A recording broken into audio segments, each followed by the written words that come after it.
Mi esposo exigió el divorcio. Gritó, quiero los ahorros, la casa, todo excepto a nuestra hija enferma. Yo dije, dáselo todo a él. Mi abogada me rogó que luchara. En la audiencia final, renuncié a todo. Todos pensaron que había perdido la cabeza. Él no tenía idea de que yo ya había ganado. Sonrió con soberbia, hasta que su abogado se puso blanco cuando mi esposo exigió el divorcio. Gritó, quiero los ahorros, la casa, todo excepto a nuestra hija enferma. Bienvenidos a mi nueva historia. Mi esposo de 11 años me entregó un recibo de Wendy's con sus exigencias de divorcio escritas en el reverso. Quería la casa. Quería los ahorros. Todos los $127.000. Quería su camioneta, mi coche, ambas cuentas de jubilación y su negocio que yo ayudé a construir desde cero. Todo. Lo único que Gerald Weiss no quería era a nuestra hija de 7 años con artritis juvenil que necesita $20.400 al mes en medicamentos. A ella, dijo, me la podía quedar. Soy Joyce. Tengo 34 años, y el 14 de marzo de este año, aprendí exactamente lo que valía mi matrimonio. Aparentemente, lo mismo que un combo vaconator. Nos conocimos cuando yo tenía 22 años y trabajaba como asistente administrativa en una compañía de títulos en Middletown, Ohio. Gerald tenía 26, encantador de esa manera ruda que hace que las mujeres jóvenes ignoren las señales de alerta del tamaño de vallas publicitarias. Tenía grandes planes. Iba a empezar su propia compañía de techos comerciales. Iba a ser alguien. Y yo le creí. Porque cuando tienes 22 años y un hombre te mira como si fueras la respuesta a todos sus problemas, no preguntas cuáles son realmente los problemas. Nos casamos en 2013. Una ceremonia pequeña. Su madre, Darlene, vistió de blanco, lo que debería haberme dicho todo lo que necesitaba saber sobre la siguiente década de mi vida. 2 años después, Gerald finalmente empezó su negocio. Weiss Commercial Roofing. Me convertí en su contadora porque no podíamos permitirnos contratar a uno. Cada factura, cada informe de gastos, cada declaración trimestral de impuestos, esa era yo. Aprendí QuickBooks como si fuera un segundo idioma. Rastreé cada dólar que entraba y cada dólar que salía. Durante 5 años, fui yo quien se aseguró de que el IRS no tuviera ninguna razón para llamar a la puerta. Gerald siempre decía que era un hombre hecho a sí mismo. Supongo que olvidó quién hacía sus hojas de cálculo. Hecho a sí mismo, claro. Y yo soy una modelo de Victoria's Secret que casualmente prefiere los pantalones de chándal y comer por estrés.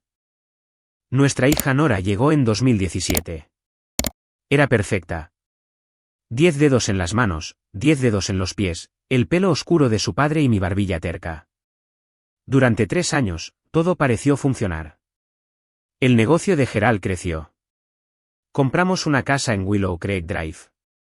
Nada lujoso, pero era nuestra.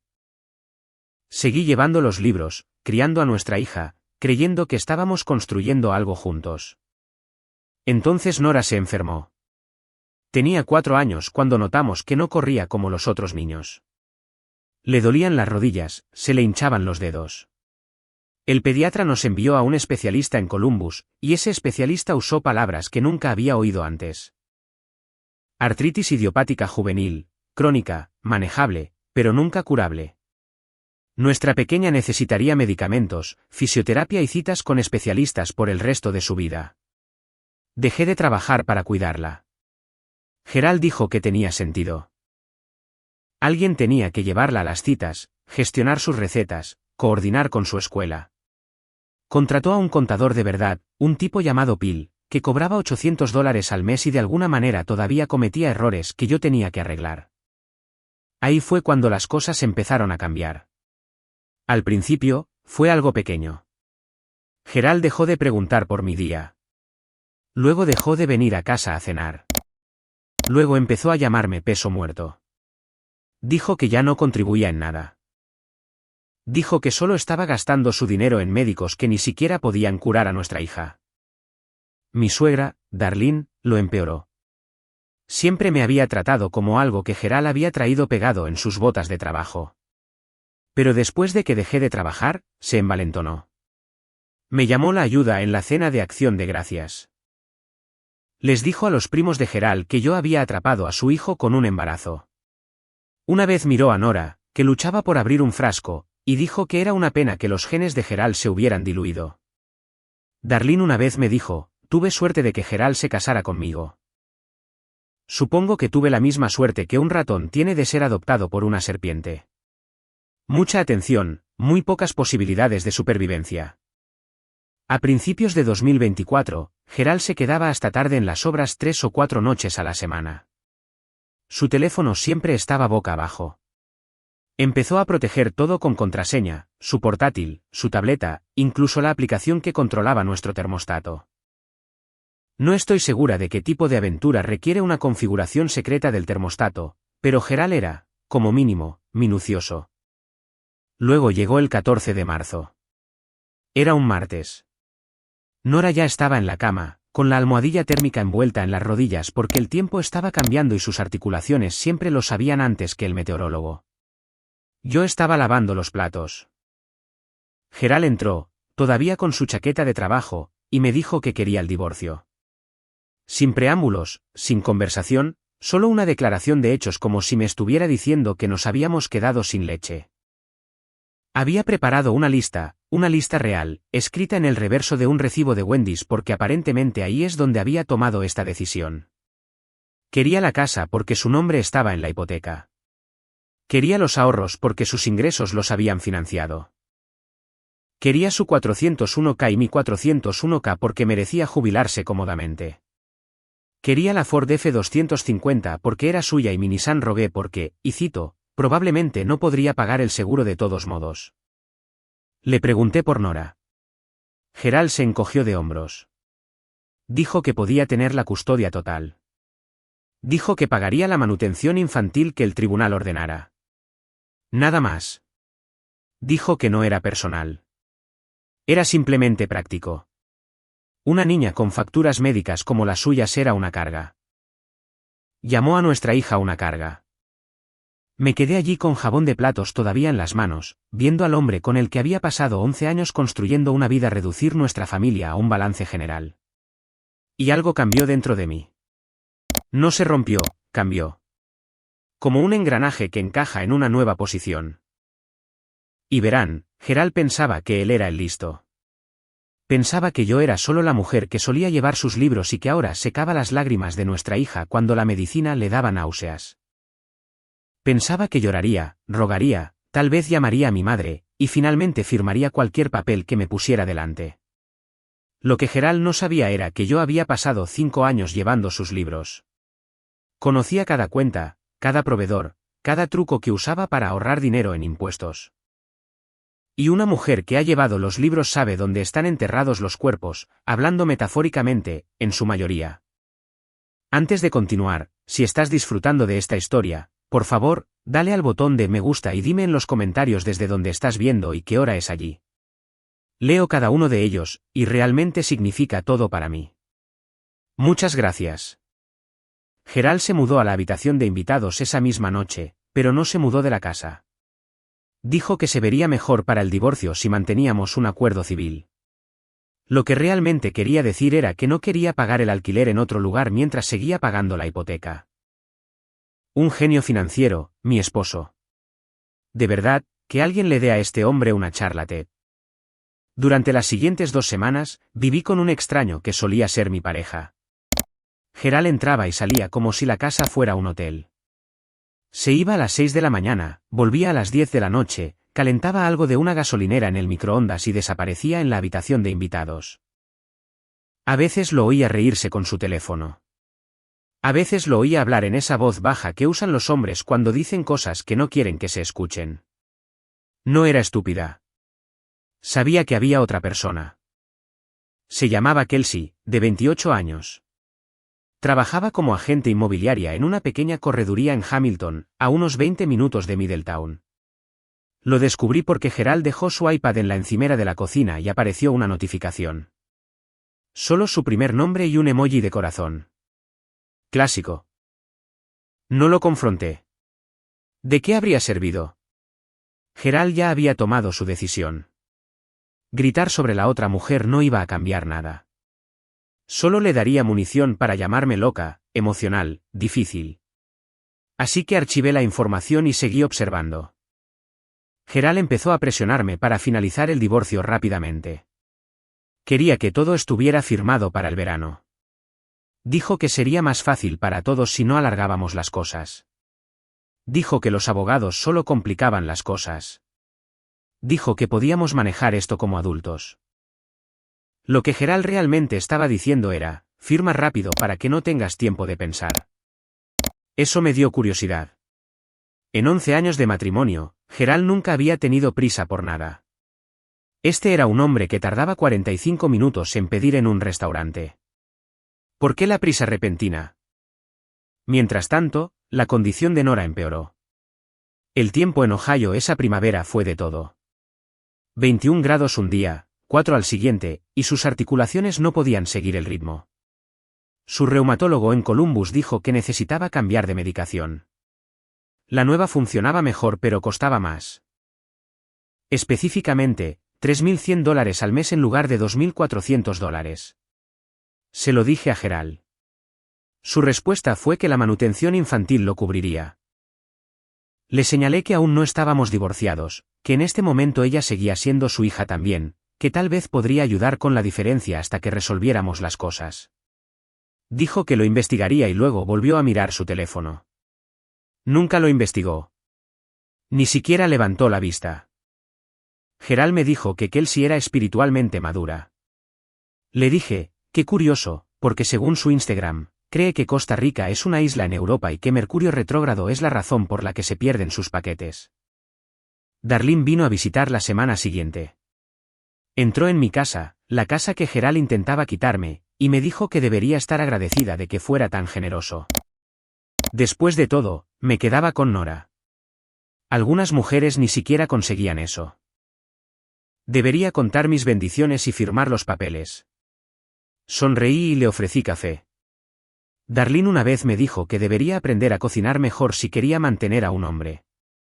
Esto venía de una mujer cuyo plato estrella son las palomitas de microondas con los trozos quemados quitados. Le preparé descafeinado y le dije que era normal. Pequeñas victorias. El estrés empezó a manifestarse en mi cuerpo. No dormía más de 3 o 4 horas por noche. Perdí 5 kilos en 3 semanas. No porque lo intentara, sino porque mi estómago era un nudo permanente. Sentía el pecho apretado todo el tiempo, como si alguien estuviera de pie sobre él. Finalmente, fui a ver a mi doctora, una mujer llamada doctora Simmons, que había sido mi médica durante 6 años.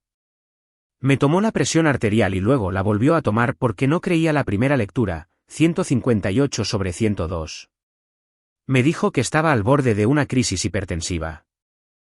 Me dijo que necesitaba descansar, reducir el estrés, considerar la medicación. Me dijo que si seguía así, acabaría en el hospital. Conduje a casa y encontré a Gerald esperando en la cocina. Alguien, supongo que Darlene, le había dicho que había ido al médico. Me acusó de fingir una enfermedad para obtener simpatía. Dijo que era conveniente que me enfermara justo cuando estábamos negociando los términos del divorcio. Dijo que no iba a caer en mis juegos manipuladores. Miré a este hombre con el que había pasado 11 años. Este hombre cuyos libros había llevado, cuya hija había criado, cuyos calcetines había doblado durante más de una década, y me di cuenta de algo importante. Gerald pensaba que él era el listo. Pero Gerald también había intentado una vez buscar algo en Google escribiendo en la barra de búsqueda de Microsoft Word y accidentalmente pidió 40 rollos de cinta aislante de un sitio web de suministros para techos. Gerald no era realmente listo. Gerald solo tenía confianza en sí mismo. Y esas son cosas muy diferentes. Esa noche, hice algo que no había hecho desde que Nora se enfermó. Abrí mi portátil, no para ver la televisión o navegar por las redes sociales. Lo abrí para pensar. Gerald nunca cambió las contraseñas de las cuentas del negocio. ¿Por qué lo haría? No las había tocado en 3 años. Ahora era solo la mamá, solo el peso muerto. Phil, el contador, se encargaba de todo, y Gerald se encargaba de Phil. No había razón para pensar que volvería a mirar. Entré en QuickBooks usando las mismas credenciales que había creado en 2016. Todo se cargó como si nunca me hubiera ido. Y lo que encontré me heló la sangre. Había 2 juegos de libros. Las cuentas oficiales, las que Phil manejaba y las que yo veía, mostraban una empresa de techos rentable pero modesta. Ingresos de unos $800.000 al año, gastos razonables, impuestos pagados a tiempo. Pero había otra cuenta oculta en una subcarpeta etiquetada como GW Holdings. Y esa cuenta mostraba algo muy diferente. Pagos en efectivo que nunca llegaron a los libros principales. Trabajos pagados en negro. Más de $347.000 en ingresos no declarados en los últimos 3 años. Y había más. Pagos mensuales de $4.500 a una consultora llamada The Ways. Me quedé mirando ese nombre durante mucho tiempo antes de que lo entendiera. The Ways. Darlene Weiss. Mi suegra, que apenas podía manejar el control remoto de su propia televisión, había estado recibiendo $4.500 al mes por consultoría administrativa de la compañía de su hijo. Encontré un pago etiquetado como suministros de oficina por $4.200 en un solo mes. La oficina de Gerald tiene un escritorio, una silla y un póster motivacional de 2019 que dice "Trabajo en equipo" debajo de una foto de Remo. Eso es polvo muy caro. Cerré el portátil. Me temblaban las manos, pero no de miedo. Gerald no solo estaba pidiendo el divorcio. Estaba tratando de huir de algo. La prisa, la presión, la insistencia en que llegáramos a un acuerdo rápidamente, todo tenía sentido ahora. Sabía que algo se avecinaba. Y quería que yo estuviera fuera de escena antes de que llegara. Lástima para Gerald. Yo ya le llevaba 3 años de ventaja en los libros, y sabía exactamente dónde buscar. No dormí esa noche. Me senté en la mesa de la cocina con mi portátil abierto y una taza de café enfriándose, revisando 3 años de registros financieros que mi esposo creía ocultos. Gerald siempre me había subestimado. Cuando nos casamos, solía bromear diciendo que yo era demasiado guapa para ser buena con los números. Luego, cuando le demostré que estaba equivocado llevando sus libros perfectamente durante 5 años, pasó a llamarme orientada a los detalles, como si fuera un defecto de personalidad. Y cuando dejé de trabajar para cuidar de Nora, dejó de verme como algo en absoluto. Me convertí en un mueble, un ruido de fondo, la mujer que vivía en su casa y criaba a su hija y que aparentemente no tenía pensamientos ni habilidades dignas de consideración. No tenía idea de que yo seguía observando. La cuenta de GW Holdings no era sofisticada. Gerald era arrogante, no inteligente. Simplemente había creado un segundo juego de libros y asumió que nadie los buscaría porque nadie sospecharía de él. Cada pago en efectivo de clientes que querían evitar rastros de papel iba a GW Holdings. Cada vez que inflaba una factura y se quedaba con la diferencia, GW Holdings. Cada pago de consultoría falso a su madre. GW Holdings. Pasé 3 horas revisándolo todo. Encontré $347.000 en ingresos no declarados. Encontré $162.000 en pagos a Darlene por trabajo que nunca hizo. Encontré informes de gastos de herramientas que nunca se compraron, materiales que nunca se usaron, subcontratistas que no existían. Y luego encontré algo más, una propiedad en Costa Rica. Gerald había comprado una pequeña casa cerca de la costa hacía unos 18 meses, canalizada a través de una empresa fantasma que no reconocí. Los pagos se habían hecho en efectivo, sacados de GW Holdings en trozos de $9.000, justo por debajo del umbral de declaración que activa el escrutinio del banco. La casa valía unos $180.000 y estaba a nombre de algo llamado Coastal Ventures LLC, que estaba registrada en Delaware y listaba al primo de Gerald como propietario. Pero los pagos provenían de la cuenta oculta de Gerald. Todos y cada uno. Mi esposo tenía un plan de salida, una casa en otro país, dinero oculto al IRS y una agente inmobiliaria de 28 años que ahora me di cuenta de que no era solo una novia. Kelsey lo estaba ayudando a vender la propiedad de Costa Rica discretamente. Encontré su cadena de correos electrónicos. Kelsey preguntando sobre opciones líquidas y Gerald respondiendo sobre el momento del mercado. No estaban hablando de acciones. Gerald quería divorciarse de mí rápidamente, llevarse todo y desaparecer antes de que alguien descubriera lo que había estado haciendo. El sitio web del IRS tiene más formularios que una oficina de tráfico tiene mala actitud, pero rellené cada uno de ellos con una sonrisa y una copa de vino. Bueno, 3 copas. A la mañana siguiente llamé a mi prima Brenda. Brenda trabaja como contable forense en Columbus. Es a la que siempre llaman cuando las empresas sospechan de robo por parte de los empleados. Le dije que había encontrado algo preocupante en los libros de Gerald y le pregunté, hipotéticamente, ¿qué debería hacer alguien si descubriera este tipo de fraude? Brenda se quedó en silencio por un largo momento. Luego dijo que, hipotéticamente, alguien en esa situación tenía 2 opciones. Podían usar la información en los procedimientos de divorcio, lo que podría resultar en un mejor acuerdo, pero probablemente terminaría con el esposo pagando algunas multas y siguiendo con su vida.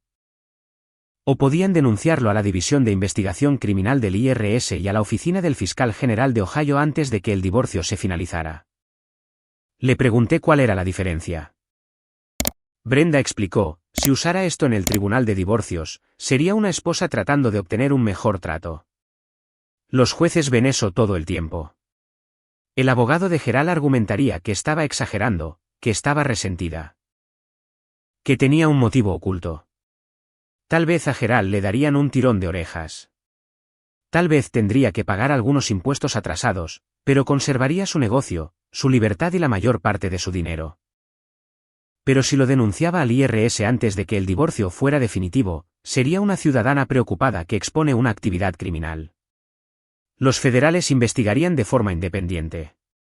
Encontrarían todo lo que yo encontré y probablemente más. Y Gerald ya no estaría negociando con abogados de divorcio. Estaría negociando con fiscales federales. Había una tercera cosa que Brenda mencionó. Los informantes que denuncian el fraude fiscal son elegibles para una recompensa de entre el 15 y el 30% de lo que el IRS recaude. Se llama el programa de denunciantes. Nunca había oído hablar de él, pero Brenda dijo que era real. El IRS paga a las personas que les ayudan a atrapar a los evasores de impuestos. No estaba haciendo esto por dinero. Lo estaba haciendo porque mi esposo llamó a nuestra hija enferma una carga y esperaba que yo simplemente lo aceptara. Pero no voy a fingir que la ironía no me atrajo. Esa tarde, mientras Gerald estaba en el trabajo y Nora en la escuela, me senté en mi portátil y presenté una denuncia ante la División de Investigación Criminal del IRS, usando el formulario 211. Incluí todo. La cuenta de GW Holdings, los pagos de consultoría falsos a Darlene, los ingresos en efectivo no declarados, la propiedad en Costa Rica. Subí 3 años de exportaciones de QuickBooks, extractos bancarios y registros de transacciones. Luego presenté una queja por separado ante la Unidad de Delitos Financieros del Fiscal General de Ohio.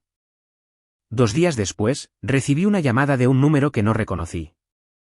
La mujer al otro lado se presentó como la agente especial Morales de la División de Investigación Criminal del IRS. Me preguntó si podía ir a una entrevista. Cuando era joven, mi abuela ella me dijo algo que nunca he olvidado. Dijo, Joyce, nunca pelees con un cerdo en el barro. Ambos se ensuciarán, pero el cerdo lo disfruta.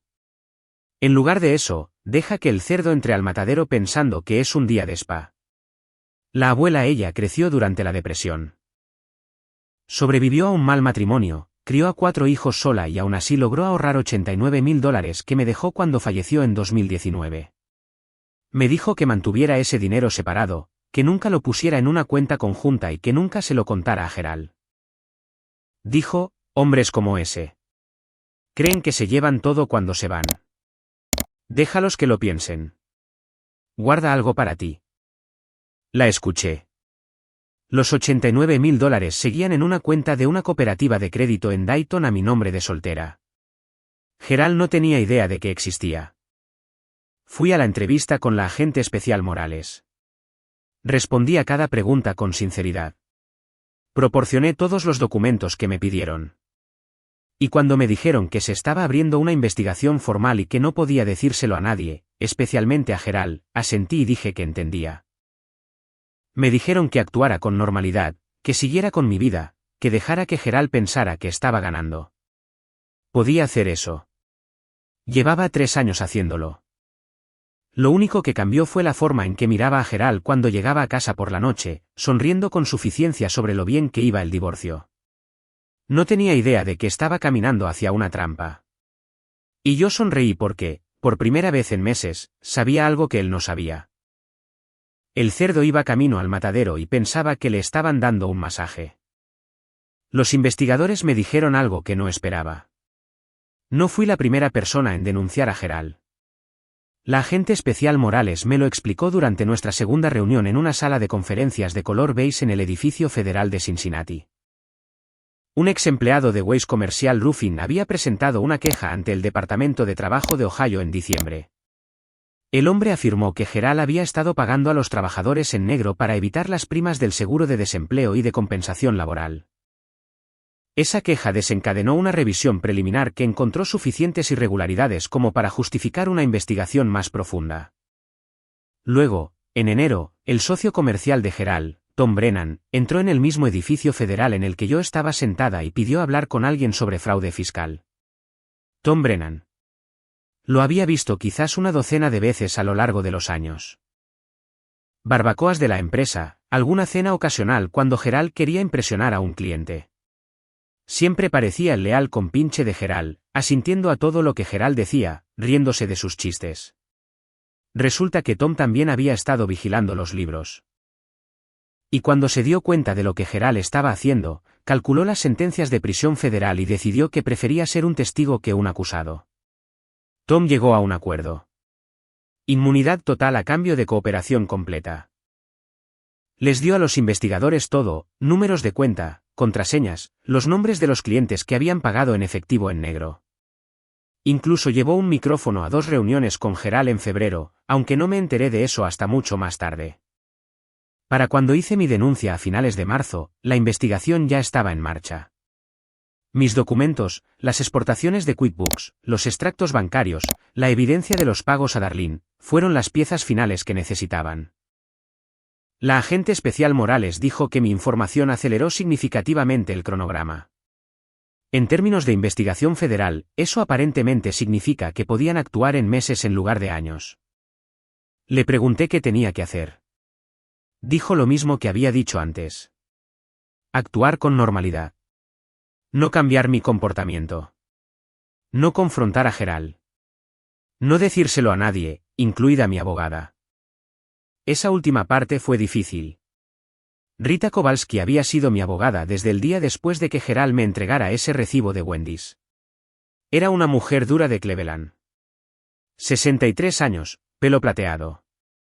Se negaba a teñírselo.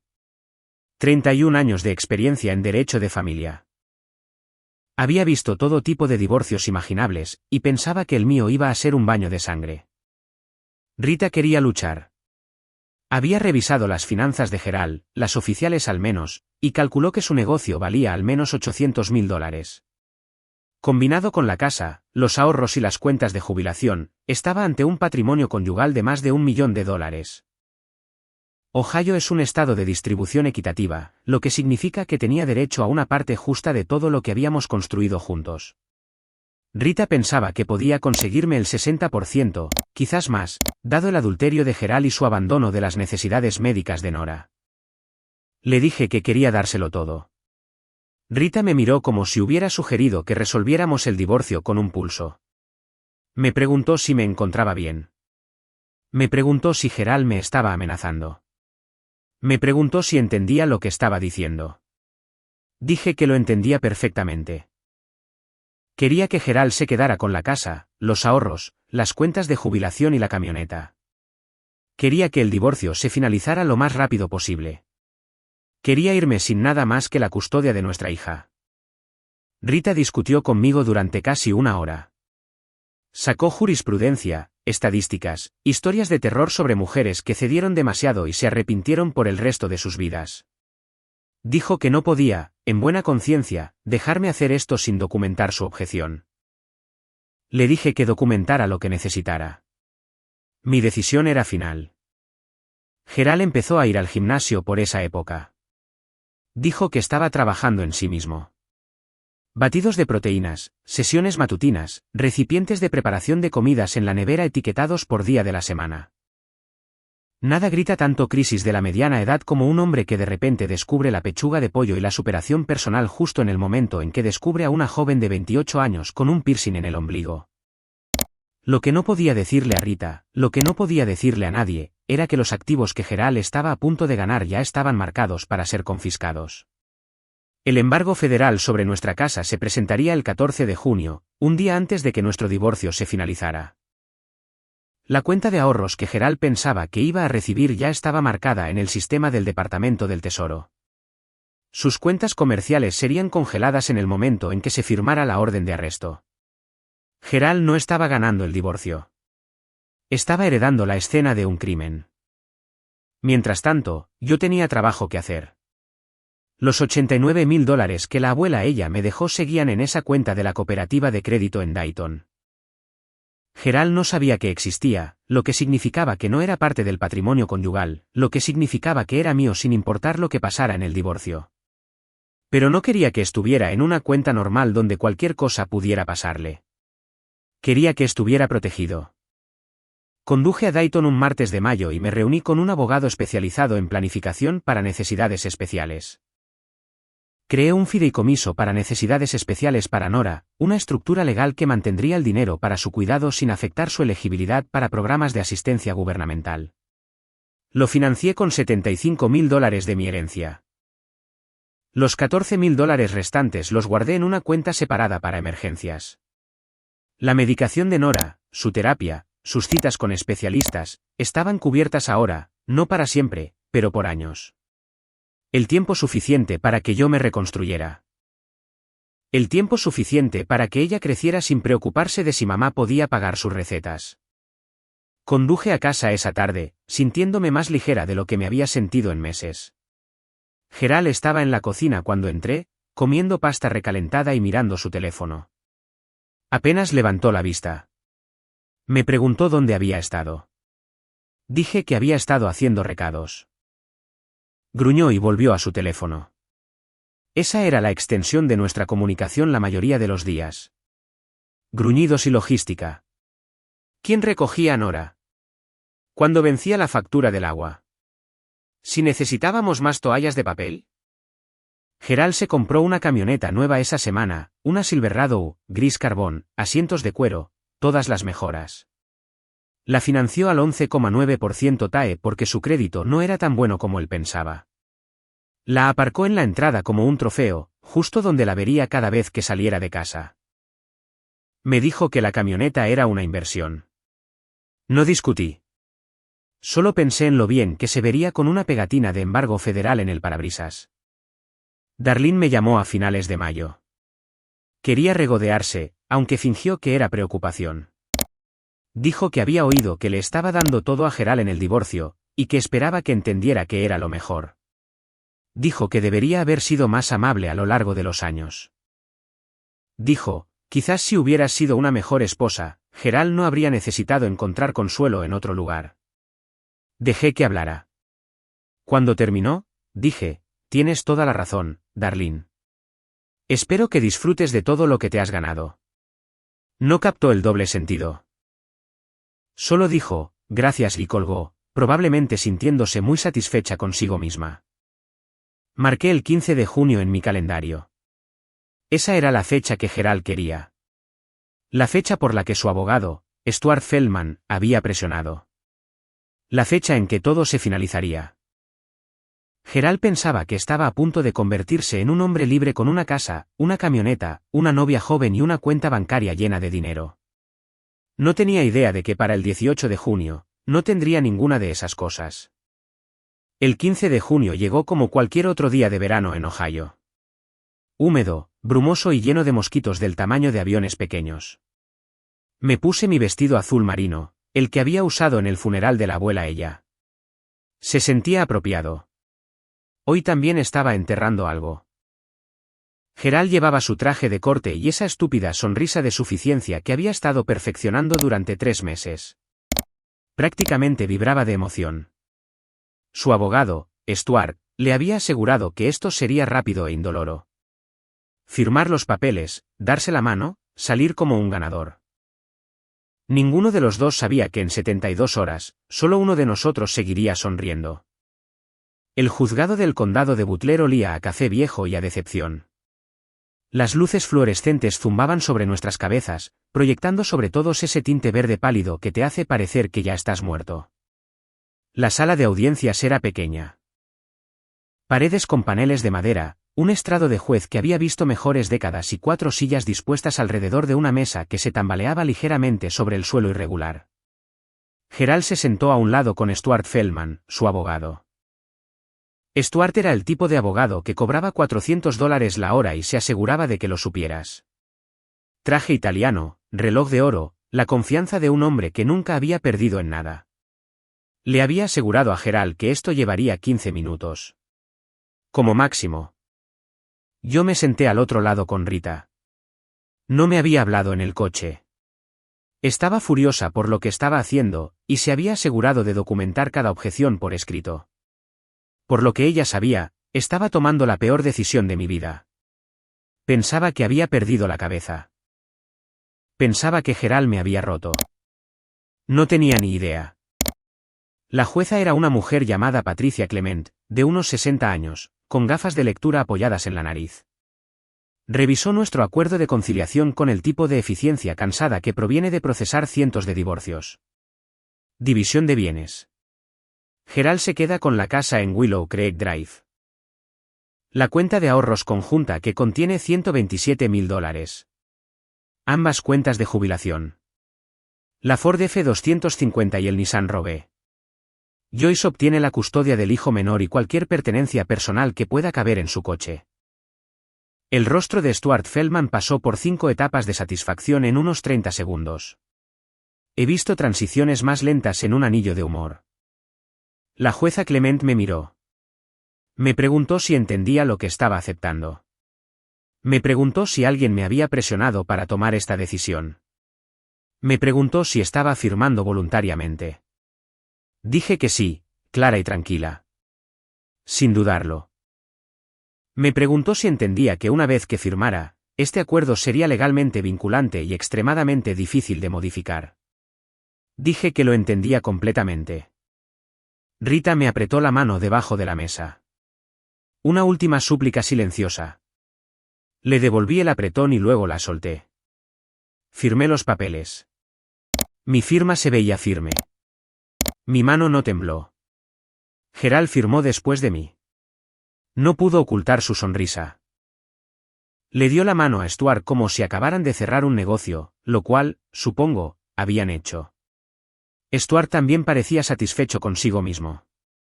Otra victoria para el traje caro. La jueza Clement archivó la documentación, declaró nuestro matrimonio disuelto y nos deseó lo mejor a ambos. Todo duró 12 minutos. Gerald salió de ese juzgado como un hombre que acaba de ganar la lotería. No me miró. No le dijo nada a Rita. Simplemente salió al sol de junio, se subió a su nueva Silverado y se fue. Me quedé en los escalones del juzgado y lo vi irse. Rita se acercó a mi lado. Me preguntó si estaba bien. Dije que estaba bien. Me preguntó si quería ir a tomar un café. Hablar de los próximos pasos. Elaborar un plan. Dije que tenía un plan. No supo qué decir a eso. Conduje a casa, la casa de Gerald ahora, supongo, y empecé a empacar. Tenía 72 horas para desalojar. El abogado de Gerald había sido muy específico al respecto. No me importaba. No necesitaba 72 horas. Llevaba meses lista para irme. Pasaron 2 días. 2 días tranquilos y ordinarios. Me mudé con mis cosas a un pequeño apartamento en Dayton, más cerca de mi prima Brenda. Nora me ayudó a desempacar su habitación, colocando sus animales de peluche en la nueva cama, preguntando si tendríamos un gato ahora que Gerald no estaba para decir que no. Dije que ya veríamos. En la mañana del 18 de junio, a las 5:47 de la madrugada, 4 agentes de la investigación criminal del IRS y 2 oficiales de la Unidad de Delitos Financieros del Fiscal General de Ohio llegaron a la casa en Willow Creek Drive. Gerald abrió la puerta en pijama. Los agentes tenían una orden judicial. En realidad, tenían varias órdenes. Una para su arresto, una para registrar las instalaciones y una para incautar activos relacionados con una investigación federal en curso por evasión de impuestos, fraude electrónico y blanqueo de dinero. La Silverado aparcada en la entrada, incautada. La casa que Gerald acababa de ganar en el divorcio ya tenía un embargo federal. La cuenta de ahorros con $127.000, congelada desde la medianoche. Las cuentas de jubilación que él pensaba que eran su boleto a una vida cómoda, marcadas e inaccesibles. Gerald Weiss, hombre hecho a sí mismo, se quedó en su propia entrada en pantalones de pijama de franela y vio a los agentes federales fotografiar su nueva camioneta antes de cargarla en una plataforma. Sin audiencia, sin multitud, solo él y la comprensión de que todo lo que pensaba que había ganado ya se había ido. Intentó llamar a Kelsey. No contestó. Lo intentó de nuevo. Buzón de voz. Lo intentó una tercera vez y esta vez ella contestó, solo el tiempo suficiente para decir que no podía involucrarse en esto y colgó. Kelsey lo llamó 17 veces ese día. Él no contestó. Resulta que Contigo hasta la muerte tiene letra pequeña cuando el viaje es una investigación federal. Los agentes llevaron a Gerald al edificio federal de Cincinnati para su procesamiento. Fue acusado de 14 cargos de evasión de impuestos, 3 cargos de fraude electrónico y un cargo de estructuración de transacciones financieras para evitar los requisitos de declaración. Eso fue por la casa de Costa Rica, comprada en trozos de $9.000 para pasar desapercibido. Mientras tanto, a 50 kilómetros de distancia, Darlene Weiss estaba teniendo una muy mala mañana. Gerald la había llamado presa del pánico el 17 de junio, justo después de haber intentado transferir dinero de su cuenta de ahorros y ver cómo la transacción era bloqueada en tiempo real. Le dijo que algo andaba mal. Le dijo que se fuera. Le dijo que cogiera todo el efectivo que tuviera y se fuera a Florida hasta que las cosas se calmaran. Darlene compró un billete de avión para el 18 de junio, salida a las 9:15 de la mañana de Cincinnati a Fort Lauderdale. Empacó una maleta de mano con $43.000 en efectivo. Sus ganancias de consultoría que había guardado en una caja fuerte en casa en lugar de en una cuenta bancaria. La TSA detectó el efectivo en seguridad. Están obligados a informar de cualquier cantidad superior a $10.000. Cuando buscaron el nombre de Darlene, apareció en una lista de vigilancia federal. Había estado bajo vigilancia desde abril. Darlene fue detenida en el aeropuerto de Cincinnati con $43.000 en su equipaje de mano y un billete de ida a Florida. La TSA probablemente pensó que habían atrapado a una traficante de drogas. No. Solo una mujer de 71 años con ropa de chicos intentando huir a boca. Fue detenida, interrogada y finalmente acusada de conspiración para cometer fraude fiscal, recibir ganancias de actividades ilegales e intentar huir de la justicia. Tom Brennan lo vio todo desde la seguridad de su acuerdo de inmunidad. Había cooperado plenamente, testificado contra Gerald y se fue sin cargos. Pero su negocio estaba destruido. Su reputación estaba arruinada, y su esposa le pidió el divorcio 2 semanas después cuando se enteró de que él había sabido del fraude durante años y no dijo nada hasta que lo amenazó personalmente. La licencia de agente inmobiliaria de Kelsey fue revisada cuando los investigadores descubrieron que había ayudado a facilitar la venta de la propiedad en Costa Rica. No fue acusada de nada, pero su nombre apareció en la cobertura de las noticias locales sobre el arresto de Gerald. Su correduría la despidió. Lo último que supe es que había desactivado sus redes sociales y se había mudado a Indiana. Y Joyce Weiss, peso muerto, esposa trofeo, solo una mamá, Joyce Weiss, estaba sentada en su nuevo apartamento en Dayton, bebiendo café y viendo el amanecer a través de una ventana que era enteramente suya. Si esta historia ha significado algo para ti, te agradecería mucho que te tomaras un momento para suscribirte y activar la campanita de notificaciones. Cada suscriptor marca la diferencia y ayuda a que más gente encuentre estas historias. Desde el fondo de mi corazón, gracias. El juicio de Gerald duró 3 semanas. La fiscalía lo tenía todo. El testimonio de Tom Brennan, las grabaciones con micrófono, mis documentos, los registros bancarios, el rastro de la propiedad en Costa Rica. El abogado defensor de Gerald intentó argumentar que su cliente era simplemente malo en la contabilidad, no un criminal. El jurado no se lo tragó. Culpable de los 14 cargos de evasión de impuestos. Culpable de 3 cargos de fraude electrónico. Culpable de estructuración. El juez, un hombre severo llamado Howard Rafferty, que había pasado 20 años en el Tribunal Federal, dijo que rara vez había visto un patrón tan claro de engaño financiero deliberado y sostenido. Gerald fue sentenciado a 4 años en una prisión federal, no 18 meses, 4 años, más 3 años de libertad condicional supervisada después de su liberación, durante los cuales cada compra superior a $500 requeriría la aprobación de su oficial de libertad condicional. Más $412.000 en multas y restitución. Su licencia de contratista fue revocada permanentemente. El estado de Ohio lo añadió a un registro público de individuos condenados por delitos financieros. Cuando salga en 2028, asumiendo buen comportamiento, tendrá 42 años sin negocio, sin ahorros, sin casa, sin esposa y con un historial criminal que lo seguirá para siempre.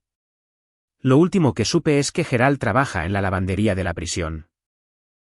Espero que le hayan enseñado a doblar sábanas ajustables. Nunca lo consiguió cuando estábamos casados. El castigo de Darlene fue casi igual de satisfactorio.